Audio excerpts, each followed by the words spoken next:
സൗരയൂഥം ഉൾക്കൊള്ളുന്ന നമ്മുടെ ക്ഷീരപഥത്തെക്കുറിച്ചുള്ള വിശദമായ പഠനത്തിന് വേണ്ടിയാണ് യൂറോപ്യൻ സ്പേസ് ഏജൻസി ഗായ എന്ന സ്പേസ് ക്രാഫ്റ്റ് വിക്ഷേപിച്ചിരിക്കുന്നത്. നമ്മുടെ ഗാലക്സിയായ മിൽക്കി വേയിലെ ഏകദേശം 1 ബില്യണോളം നക്ഷത്രങ്ങളുടെ സ്ഥാനവും അവയുടെ തിളക്കവും പഠിക്കുകയാണ് ഗായയുടെ ലക്ഷ്യം. എന്നാൽ ഗായ സ്പേസ് ക്രാഫ്റ്റിന് മറ്റൊരു വിശേഷത കൂടിയുണ്ട്. നക്ഷത്രങ്ങൾ ഉണ്ടാക്കുന്ന വളരെ ക്ഷണികമായ, പെട്ടെന്ന് മാഞ്ഞു പോകുന്ന വെളിച്ചം പിടിച്ചെടുക്കാനുള്ള കഴിവ്.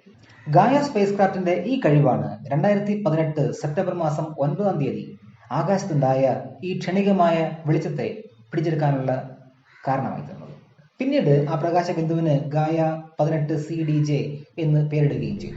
ആദ്യത്തെ കാഴ്ചയിൽ ഇതും ഒരു സൂപ്പർനോവ തന്നെ ആയിരിക്കാം എന്നാണ് ശാസ്ത്രജ്ഞർ കരുതിയത്. നക്ഷത്രങ്ങൾ ജ്വലിക്കുന്നത് ന്യൂക്ലിയർ ഫ്യൂഷൻ എന്ന പ്രവർത്തനം മൂലമാണെന്ന് നിങ്ങൾക്കറിയാമായിരിക്കും.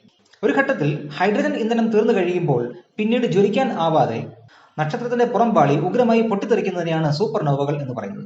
സാധാരണയായി ഒരു സൂപ്പർനോവ അതിന്റെ പൂർണ്ണ പ്രകാശ തീവ്രതയിലേക്ക് ചിലപ്പോൾ ദിവസങ്ങളോ അല്ലെങ്കിൽ ആഴ്ചകളോ കൊണ്ട് എത്തുകയും പിന്നീട് ഏതാനും ആഴ്ചകളോ അല്ലെങ്കിൽ ചില മാസങ്ങളോ കൊണ്ട് പ്രകാശ തീവ്രത കുറഞ്ഞ് മങ്ങിപ്പോവുകയും ചെയ്യും.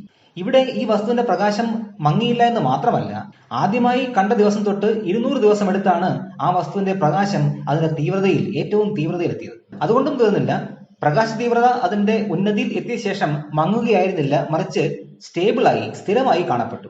ഒരിക്കലും സൂപ്പർനോവകൾ ഇത്തരത്തിലൊരു സ്വഭാവം കാണിക്കുകയില്ല. അതുകൊണ്ട് തന്നെ ശാസ്ത്രജ്ഞർ ഈ വസ്തുവിന്റെ പ്രകാശത്തെ സ്പെക്ട്രോഫോട്ടോമെട്രിക്ക് വിധേയമാക്കി. നക്ഷത്രങ്ങളിൽ നിന്നോ അല്ലെങ്കിൽ സൂപ്പർനോവകളിൽ നിന്നോ വരുന്ന പ്രകാശകിരണം ഇത്തരത്തിൽ സ്പെക്ട്രോഫോട്ടോമെട്രിക് പഠനത്തിന് വിധേയമാക്കിയാൽ അതിൽ ആ നക്ഷത്രത്തിന്റെ അല്ലെങ്കിൽ സൂപ്പർനോവയുടെ ഒരു പ്രത്യേക സിഗ്നേച്ചർ ഉണ്ടാവും. അയൺ, സിലിക്കോൺ, ഹൈഡ്രജൻ എന്നീ മൂലകങ്ങളുടെ സാന്നിധ്യമാണ് സാധാരണഗതിയിൽ ഇത്തരം പ്രകാശങ്ങളിൽ ഉണ്ടാവാറുള്ളത്.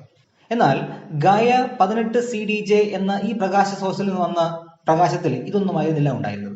പകരം ഒരു നക്ഷത്രം എന്തെങ്കിലും ശക്തമായ ഗുരുത്വാകർഷണമുള്ള വസ്തുവിനെ, ഒരുപക്ഷെ ഒരു ബ്ലാക്ക് ഹോളിനെ ചുറ്റുമ്പോൾ ആ നക്ഷത്രം അതിതീവ്രമായി ഉത്ഭവിപ്പിക്കുന്ന അല്ലെങ്കിൽ പുറത്തുവിടുന്ന പ്രകാശത്തിന്റെ തീവ്രതയാണ് ഗായ 18 CDJ എന്ന ഈ പ്രകാശ വസ്തുവിൽ കണ്ടെത്തിയത്.